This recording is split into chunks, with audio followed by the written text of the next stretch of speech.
les intellectuels congolais le malheur de la République démocratique du Congo. Les gens étudient pour devenir des problèmes supplémentaires à leur pays au lieu de devenir des solutions. Le plus grand inconscient du monde, le sans vision pour son pays, la personne qui a du mal à réfléchir quand son ventre est plein, qui pense que tout va bien dans son pays quand ses besoins personnels sont satisfaits, c'est l'intellectuel congolais. L'intellectuel congolais ne pense pas à la création des usines, des grandes entreprises. Il pense plutôt à créer un parti politique quand il a déjà de l'argent, pas pour créer des emplois, mais pour appauvrir davantage et diviser les pauvres citoyens. La République démocratique du Congo est devenue un pays où les projets commencent mais ne s'achèvent pas car aucun suivi. Un pays des improvisations, un pays où si tu dis la vérité aux dirigeants, ils te haïssent, mais si tu les flattes, tu deviens important à leurs yeux.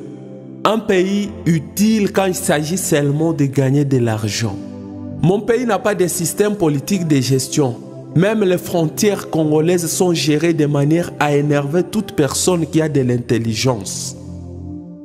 Les institutions de l'État sont comparables aux personnes aveugles. Les aveugles savent qu'ils ont besoin d'argent, mais ne savent pas de combien ils ont besoin, ni quoi en faire. Ils peuvent en avoir suffisamment, mais doivent être sales et mal habillés sans qu'ils ne sachent, pourvu qu'ils n'aient pas faim. Croyez-moi, c'est le gardien de l'aveugle qui bénéficie des avantages de l'aveugle plus que l'aveugle lui-même. La RDC est devenue comparable à une personne débile. Une personne débile fait rire tout le monde, mais jamais son propriétaire. Dans mon pays, même les universités où l'on est censé avoir des personnalités avec tous les titres et qualités possibles sont gérées comme des buvettes. Au XXIe siècle, les universités n'ont même pas un système national de gestion pour échanger des informations, vous imaginez. C'est pourquoi les étudiants changent des universités comme des habits après avoir commis des bêtises. C'est pourquoi vous ne pouvez pas certifier un relevé des cotes d'une université congolaise. Même avec le système LMD, vous n'aurez résolu aucun problème tant que le mode de fonctionnement n'aura pas changé. À cause des intellectuels, la République démocratique du Congo est devenue le pays qui ne vous encourage pas à étudier, mais après avoir étudié difficilement et dans des conditions inhumaines, car c'est le cas dans mon pays, on vous exige une expérience professionnelle de 10 ans ou plus avant d'occuper une fonction, sachant que vous n'en avez pas. Une façon de condamner la jeunesse à ne pas s'épanouir. Et pourtant, l'expérience professionnelle d'un intellectuel congolais est comparable à un homme qui, à force de boire de l'eau pendant plusieurs années, il part se plonger dans un lac pour nager. Nous savons tous que c'est la noyade qui doit suivre. Les intellectuels congolais ont des expériences dans les vols, dans la routine, dans l'inacceptable. Bref, les pays favorisent ceux qui les détruisent. Imaginez des grands hommes d'un pays comme la RDC, où il y a toutes les ressources naturelles possibles. Ils portent des vestes fabriquées en Turquie, des téléphones fabriqués en Allemagne, des chaussures de l'Italie, chemises de la France, véhicules du Japon. Ils boivent les vins de l'Espagne, ils utilisent les chaises fabriquées en Hollande et ils sont fiers.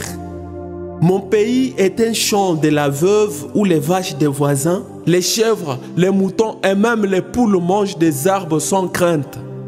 C'est dans les champs de la veuve où tous les voisins orientent leurs caniveaux. À la veuve, on ne fait que s'excuser après l'avoir provoquée, surtout quand elle a des enfants irresponsables et qui ne sont pas unis. Mon pays a eu le malheur d'avoir des intellectuels qui ne s'identifient pas en fonction de leur pays, mais plutôt en fonction des hommes politiques. Celui qui passe son temps en train de se saouler et ne sait pas investir, c'est un professeur congolais en économie. Celui qui passe nuit dans une maison où l'électricité ne vient que 4 jours par semaine, c'est un professeur congolais en électricité.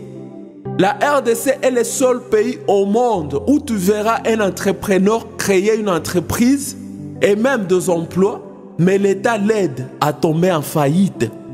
L'intellectuel congolais n'est pas loyal. Il est comme un chien. Si tu lui donnes un os, il sacrifie celui qui l'a élevé. Les intellectuels congolais, dites-moi, comment vous sentez-vous quand vous affichez des programmes, des jours, des audiences, mais vous ne venez même pas au travail ces jours-là, et si vous venez, vous dites que vous n'allez pas recevoir? Comment vous vous sentez quand vous invitez des gens à venir vous saluer au travail afin qu'ils découvrent que pour vous voir, on complète une audience, même quand vous n'avez rien à parler par rapport à votre travail? Comment vous sentez-vous quand vous voyez des banques qui fonctionnent en République démocratique du Congo? Des banques où quand vous y allez, c'est pour y passer toute votre journée. Des banques où l'on ne reçoit pas des gens en fonction de l'ordre d'arrivée, mais plutôt en fonction des connaissances, d'influence ou des dons d'argent. Les intellectuels congolais pensent que bien parler la langue française est synonyme de la compétence et suffit pour occuper un poste. Conséquence, les Congolais connaissent tout et il ne sait rien. L'intellectuel congolais est têtu, insensible, orgueilleux, sadique, problématique et incompréhensif. L'intellectuel congolais ne supporte pas qu'on joue avec sa femme ou ses filles, mais c'est lui qui s'amuse bien avec les femmes et filles d'autrui. Les écoles les plus étonnantes, les plus destructrices, se trouvent en République démocratique du Congo. Tout ça à cause de vous, les intellectuels. Le pays qui aspire au développement dans ce monde, mais ne pense pas à la construction des routes, qui est le point de départ pour tout développement, c'est mon pays.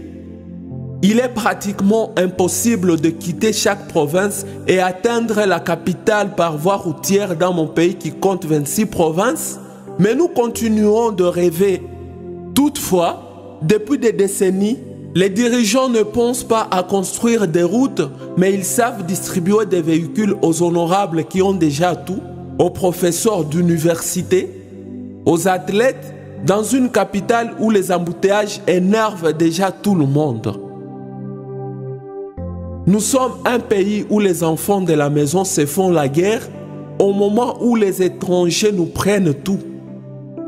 L'intellectuel congolais, c'est la parfaite définition de la honte. J'ai dit et je suis Amani Bugondo Landry. Chers intellectuels, que ce message vous conscientise.